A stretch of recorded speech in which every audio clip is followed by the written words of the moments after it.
So the other day I was in my writing class and my instructor started drawing a wave to represent story structure. I didn't think much of it, it just seemed like he was drawing the rising action, climax, and other story beats that can be seen in the narrative structure model. But his marker was a bit faded, so he grabbed a new one, drew a new line, and it started to look like something a little bit more familiar.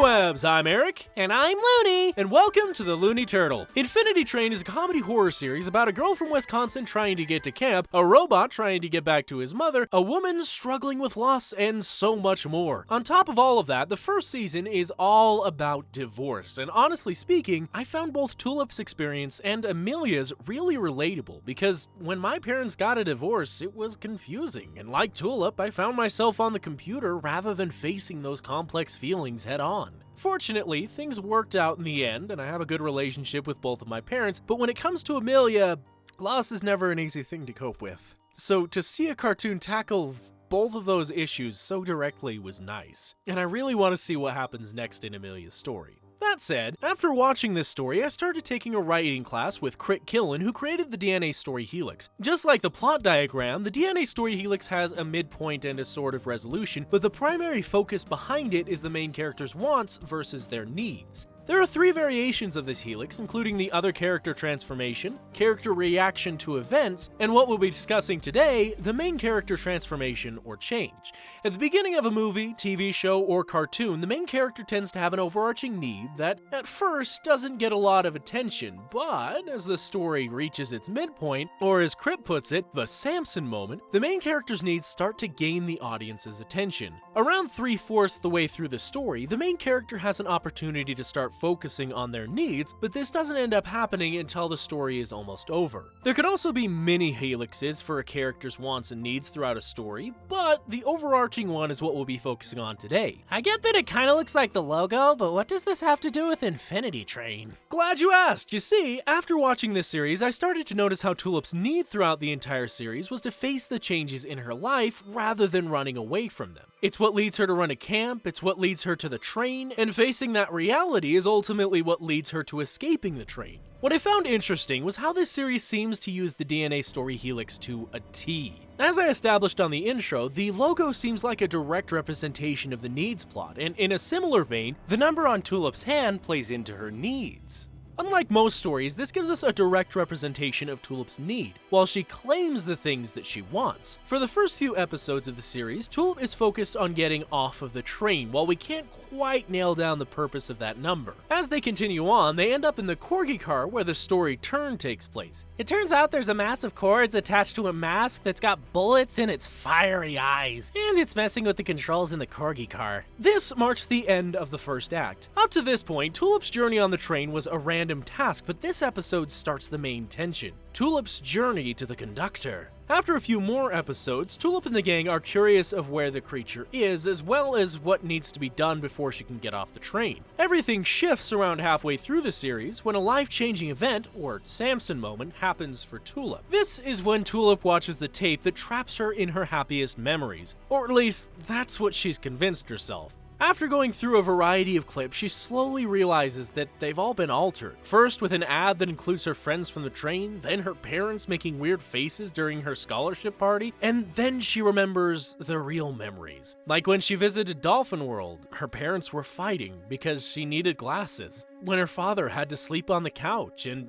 finally a big moment when she found out her parents were going to take time off from each other. Which only means one thing to her: divorce.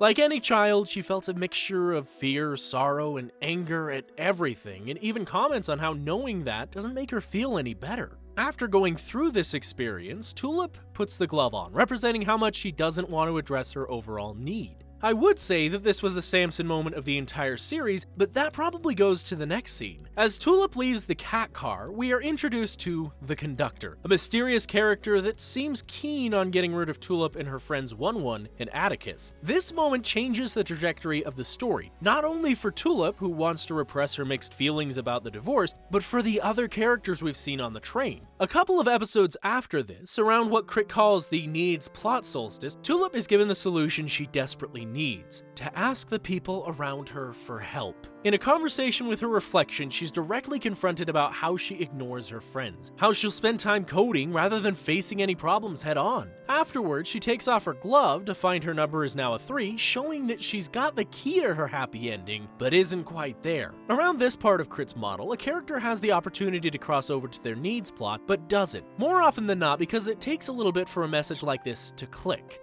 Think of it like riding a bike. You can be told how to do it, maybe even ride it a few times, but to actually know takes time. Something needs to click before you can finally take off the training wheels and drive away with confidence. And for this story model, a similar thing tends to happen. The character is given all of the tools necessary to start addressing their needs, but since they don't have that experience yet, it takes a little longer before they can finally cross over. For Tulip, this happens a little later in the series when she learns about the conductor's troubled past. Drawing parallels between the two, they both had a life-changing event. For Tulip, it's the divorce. For the conductor, it's her lover Ulrich passing away. Neither of them face their problems head on, and it's that realization that leads Tulip to finally come to terms with her own mistakes. And so, her number turns to a 0 and she's allowed to leave the train, finally allowing her to cross over to that needs plot. But before the story can come to a close, she's got to take care of the problems she started facing on the train. In an epic showdown with the conductor, we realize that 1-1 was the original conductor, Atticus is turned back into a corgi, and the conductor, or more appropriately, Amelia, finally comes to term with Ulrich's passing. While she's still got some issues to work through, Tulip is finally able to leave the train and mend the relationship between herself and her parents, even hinting at the idea that her experience on the train affected her real life, because she's no longer got a reflection.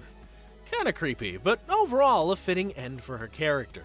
And every one of these story beats fits nicely on the DNA Story Helix. So if you want to read more into this, I'll leave some links down below, including an interview Jamie Foster and I had with Crit Killen. It's just interesting to learn about how most stories can fit into this helix, and I'd even encourage some of you to give this model a try. But with all of that said, feel free to share your thoughts in the comments below, and I'll see all of you in the next video.